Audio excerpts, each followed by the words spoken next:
Hello and welcome back to the Fox Strength and Performance YouTube channel. I am Taylor Fox and we're back in the car for another Strength Car Talk. So I am headed down to Philly and I'm pretty excited. I haven't been down there since the grand opening for the Philly location. So I'm pretty pumped to go train there. It's a great space, a lot of great equipment. Try to see if I can see some people that are often down there or work there. So I think that'll be pretty cool. I have a prospective client that's looking to do an online program, but he trains in the city. So it's like, let's just do a consultation at Philly, get some face-to-face time, some in-person engagement, really be able to like look at his techniques for the big three lifts since he's focusing on powerlifting. And I think it'll be a great way to start off, hopefully coaching him, assuming that he wants to do that after this. But I thought it would be great to just get down there as well and train a little bit. Not as excited as I was because I strained my hamstring on Tuesday. So I was like, I'm going to get back into the suit. I dropped my deficit for deadlift down by one mat and then decided to throw the suit on. And I was like, wearing a suit is tough. Getting reacclimated to like putting it on and deadlifting in it can be difficult. So what better way to do that than to do some contrast sets in the suit? So I left the straps down and I was like, we're gonna do trap bar jumps followed by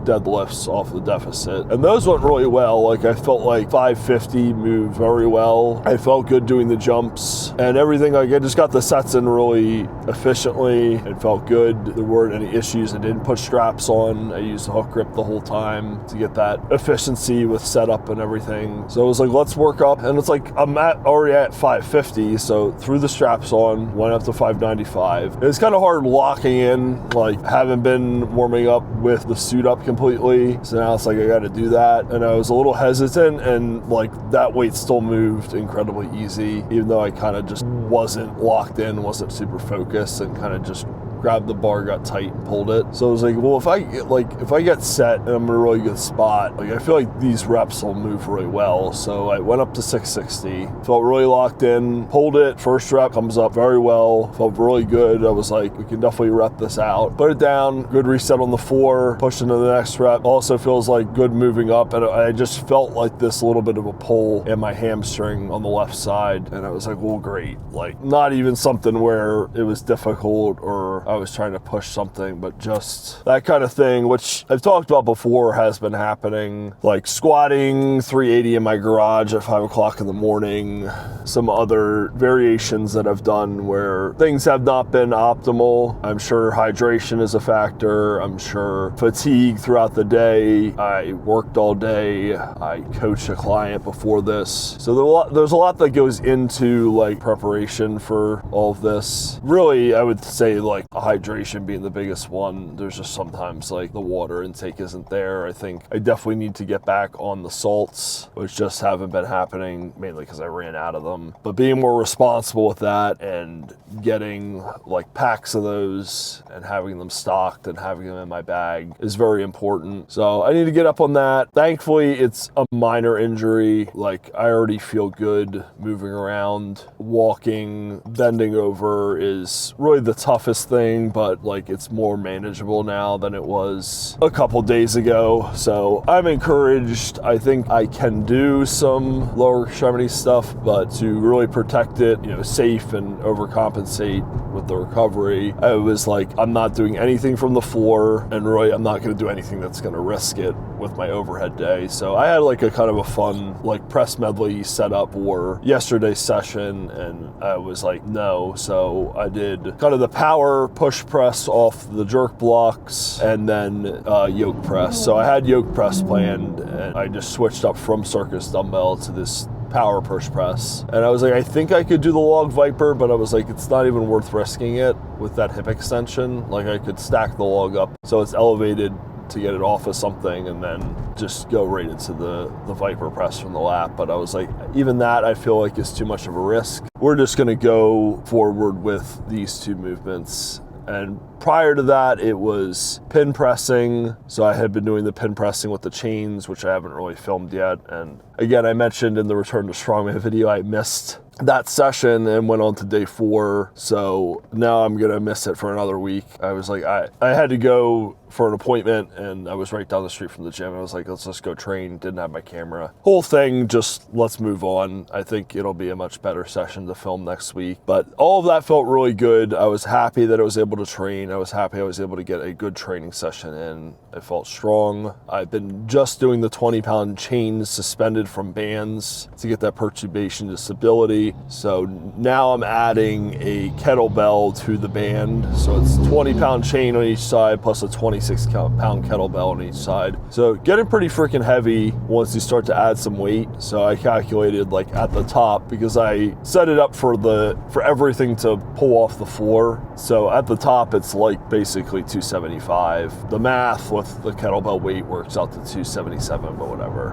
And I also don't know how much these chains weigh, so they could not be 20 pounds. Who knows? All that felt good. Went into the Strongman medley. That felt good. Good day. Got some accessories in. Had to get home and then go work a hockey game. And now we're up today, later than expected, but still manageable. Gonna make it down there well beforehand for this consult and then get moving with the rest of the day. But yeah, I mean, that's the thing. You have to like protect things when you have these kind of like sprains, strains, aches and pains, whatever you want to call it. And my initial reaction, like with other stuff that I've been through and really wanting to push Strongman a decent bit and be successful kind of on the high level amateur crossover into the pro scene, it was very frustrating. I'm like, this, like, how am I supposed to do this? Like, it's not going to happen. And I'm also like putting so many things together all at once that like, how could it actually work? It's so much. So kind of catastrophizing there and not really in a good headspace about it as I try to unload all these plates with my hamstring now feeling terrible. But I was like, look, this is the sport. This is what's going to happen. You have to be ready and prepared to deal with these things. You can't just go through training, go through competition, be like, I'm never going to have a minor muscle strain. I'm never going to have something that's going to set me back in my training and preparation. You're going to have these things that you have to work around. And really, you need to be able to train around them and accommodate for them, because you're going to need to do the same thing in competition. You're going to need to compete and something's going to be hurt. And if it's a competition you find that's worth doing, then you need to be able to do this kind of thing where you're like, okay, like, how can I complete this event even though my hamstrings hurt or my lats hurt or something else is bothering me? Or what performance can I put up that gives me points enough to stay in the running or to stay on the podium, knowing that you have other events that you can prioritize more for points in the standings. So you're just like really trying to survive and damage control in this instance with the thing that's like, let's say in my example, a deadlift. How can I,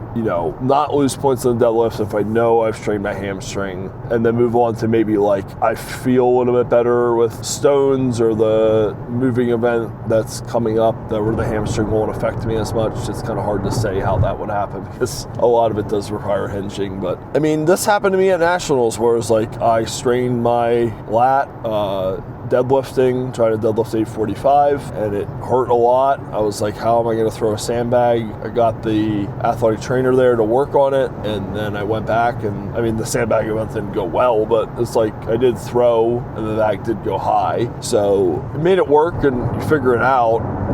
I mean, day 2, that was day 1, so I had to come back day 2 and do the same thing, like compete, and things were a little bit sore. So you figure it out, you move on, you do your best, like kind of like offer your best judgment. Like, do you feel like it's worth competing? There's stuff where obviously guys need to pull out, like you just can't stay in a competition like that, or if you're in training, it's like the best thing to do is shut it down and move on from it. But overall, like it has to be a mindset there, and like thinking about all the things that I've gone through, been able to survive, like going to work with an ankle brace on, going to work with a knee brace on, K-taping myself, applying Voltaren, taking ibuprofen, like to get these things a little bit more manageable. And it's tough, like I move around at work so much, and then like my side gig coaching, I move around at that. So there isn't a lot of a break where you can just sit and wait and let things recover. So you do your best to learn how to manage things. And I've been in sports medicine for a while, in occupational health care, injury prevention. So obviously I have a little bit more expertise with those things. But if you're a competitive strongman that like wants to compete multiple times a year, or you're a competitive powerlifter and like, this is my thing, I want to be successful in this sport, you're going to have to figure out how to do this. And there's a lot of great resources out there. And really it comes from just the athletes that do know how to do it, or have educated themselves and gotten education from a clinician, whether it be a chiropractor, a PT, an athletic trainer, like how to do this. So watching those guys and their training videos and how they prepare and how they recover, rehab things is really the best thing to get you to the point where you know all this and are just able to implement interventions right off the bat and get that stuff taken care of. I'm gonna get down to Philly now, finish driving, do this consult, see what training I can do as far as lower body. Hope you guys enjoyed the video. Until next time, keep lifting those heavy weights. Hold strong.